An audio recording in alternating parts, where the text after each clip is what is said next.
ढवळपुरी शिवार पारनेर.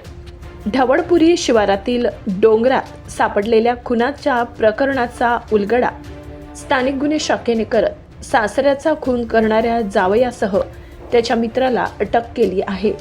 पोलिसांच्या तपासात समोर आले की मृत व्यक्ती रामदास सोनावणे यांचा खून अमित डुकरे आणि त्याचा मित्र अमोल डुकरे यांनी केला.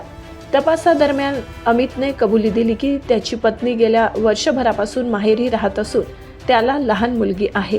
मृत व्यक्ती म्हणजेच त्याचा सासरा वारंवार वाद घालत मुलीला ठार मारण्याची धमकी देत होता.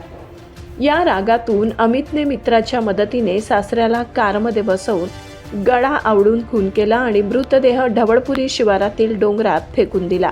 स्थानिक पोलीस निरीक्षकांच्या मार्गदर्शनाखाली गुन्हे शाखेच्या पथकाने घटनास्थळी भेट देऊन तपास सुरू केला. आरोपींना ताब्यात घेतल्याने गुन्ह्याचा उलगडा करण्यात आला आणि त्यांना पुढील चौकशीसाठी पोलीस स्टेशन येथे हजर केले आहे. पोलीस अधीक्षक सोमनाथ घारगे यांच्या मार्गदर्शनाखाली ही कारवाई करण्यात आली. गुन्ह्याचा सखोल तपास सुरू असून परिसरात या घटनेने मोठी खळबळ उडाली आहे.